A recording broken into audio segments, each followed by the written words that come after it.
There are people that have been buying houses for $1,000 all over the country, and not many people know about this or even how to do it. Some properties are being sold for $500. There's some going for $300. This one sold for $2,000. So today I'm about to share exactly how you can go through this process and buy a house for as little as $1,000 too. And no, you do not have to worry about a credit score or anything else.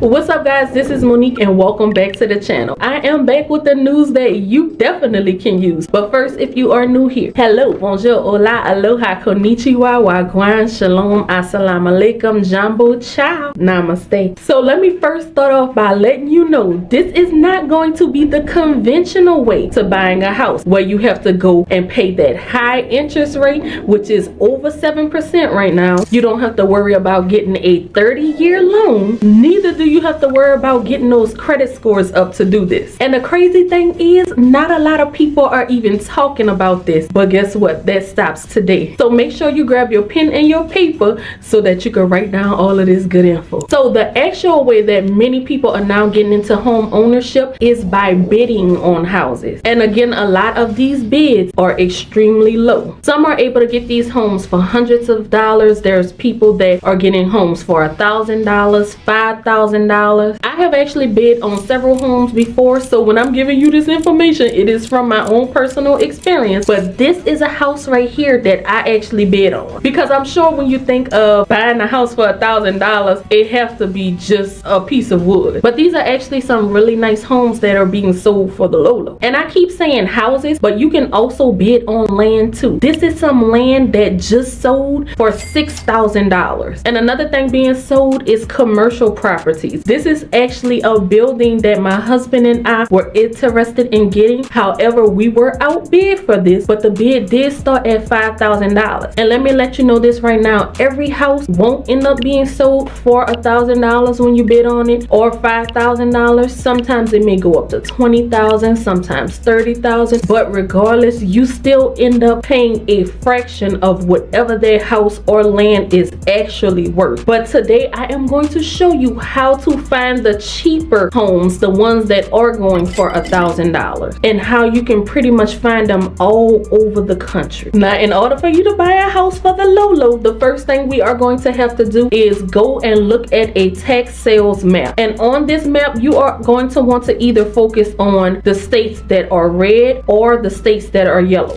Don't mess with none of those other states, and let me tell you why. Because the states that are red are tax deed states. This means that once you bid on the house that the state is auctioning off and you win that bid, you will automatically receive that property. It will be transferred to you and you are now the owner. Now, the yellow states are what's called redemption deed states. That means, again, you place the bid on that home that the state is auctioning, you win that bid, then the state will give that owner a certain amount of time to redeem it. And that time frame can be as low as 6 months up to 2 years on average. There are some states, however, that will give them 3 years to redeem it. And then it's at that point that you can take ownership of that property. But do not worry, you do not lose your money in the process. What ends up happening is you will receive your money back. On top of that, they will have to pay some penalties and different fees, which means that you'll be collecting interest on top of that, kind of like an investment. But then if the owner does not do what they have to do to redeem their home in a certain amount of period that they are given, then you will become the new owner. And the reason that these homes are being auctioned off by the state anyway has to do with a failure to pay taxes. Now, one of the properties that I was interested in, I learned through my research that the person that was living in that home had unfortunately passed away. So there was nobody who claimed it after that, and so no taxes were being paid. And so the government turned around and auctioned off that home. It pretty much was like an abandoned home because nobody was paying taxes, nobody was living in it. And not every situation will turn out that that way, but I'm just telling you some of the things that I have personally experienced again during this process. And of course, you always want to do your research when you are looking into getting these properties. And on the site, I'm going to put a link down in the description so that you can actually use this particular site. You will want to make sure you don't just look at the map. You want to scroll down and look at this list that they have here, because some of the states that are considered redemption or deed states are not the right color on this map, but it is listed out, like Louisiana. That's where I live. That's where I normally do my bidding, and it is a redemption tax deed, but up here it has it as a tax lien state, which you want to avoid lien. And it also lets you know how long of a redemption period that people have to get that property back, if you want to make sure you don't go for the ones that are extremely long. But after you narrow down the state that you're interested in buying a house in, the next thing you're going to want to do is look further into that state at a county, parish, or city that's actually doing tax deed sales. And this part can end up being tedious, but one way that can help you to narrow down that is to use something like ChatGPT or Gemini, and you can ask it to list 10 parishes in Louisiana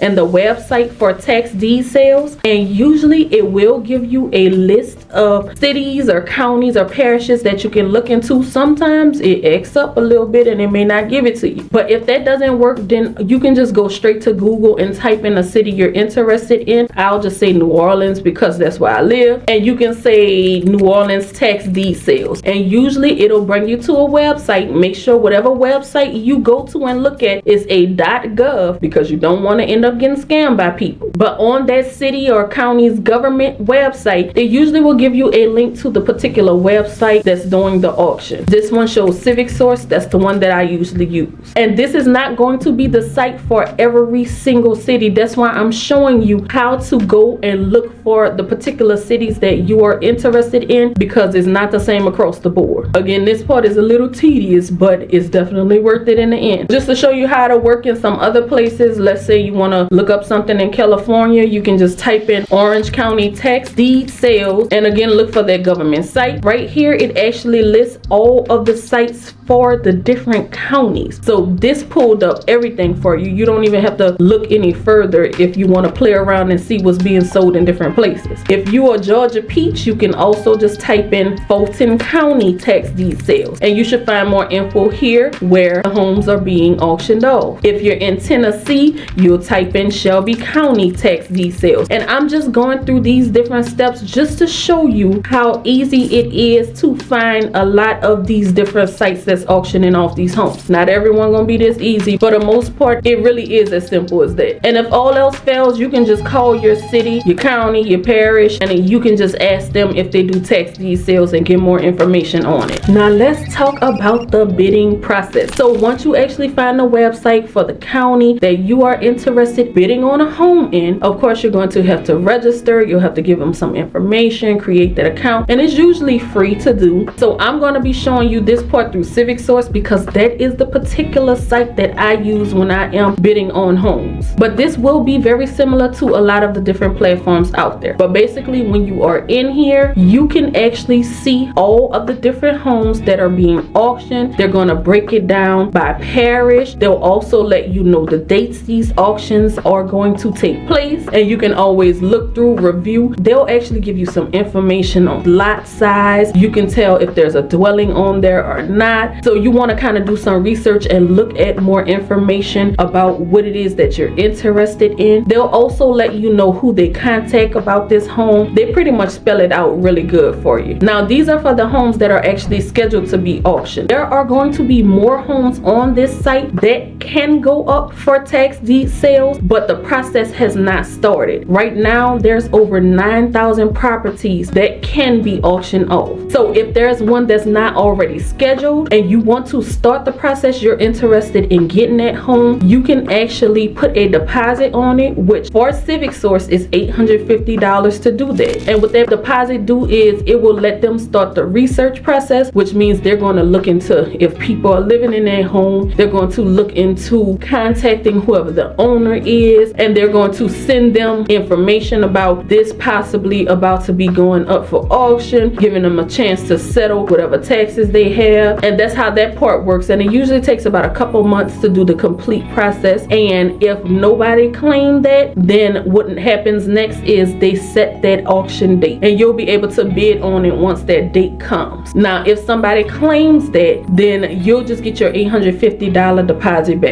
But let me tell you about the auction date itself. Usually it starts at 8 o'clock in the morning. It can go up to 4 depending on where you are. 6 I believe is the time that it goes up to for Civic Source. You'll have between those hours to bid on this home, and all of the homes in Civic Source actually starts at $5,000. There are other sites like Auctioneer. I believe I saw some homes that were starting in the hundreds. And Auctioneer is a place that can be found in, I believe, Georgia and Virginia. I think Tennessee uses Civic Source when they do it. So again, the platform's going to vary depending on where you're looking for a home. So what you'll do is you'll just place your bid, and the bids can be placed in $100 increments. You'll sit there and hope that nobody else places a bid, and if they don't, then you will win that auction as the highest bidder on that home. For the most part, you're going to get at least 1 or 2 other people to bid on something you're interested in. Now if it's something that's real hot, it could end up being more people than that. So what I usually do is I set a certain amount that I don't want my bid to go over. So if it starts at $5,000, I might say I want to only go up to $7,000. And what the system going to do, what the computer does at that point, is they'll place that first bid for me. If someone else comes and bid, then they'll place another bid, but only in $100 increments. They're not going to just go through the whole $7,000 at it. So they'll continue to do that until they reach my $7,000 that I set, if it does reach that, and they'll let me know, hey, you've been outbid. So I can either set another amount that I want to go up on, or I can decide, you know what, I don't even want this property. That's pretty much how the auction process works until the end of the auction, where whoever the highest bidder is deemed will get that property, because you're not winning it, you're paying for it. Now one thing I have to stress to you, if you are the highest bidder and you get that property, please make sure you have the money to pay for that property, because you will have up to 7 days for the most part with all of these platforms to complete that payment, and you will be held liable for whatever amount you told them that you can pay. The government will come to collect, and you know the government, they always come collecting, and you just don't want to end up getting yourself in any trouble with that. So just make sure if you say you can pay it, you can actually pay it. Now it can be tempting to hit that bid button by $100 more, and then somebody else come back, and then you're like, you know what, it's only $100 more.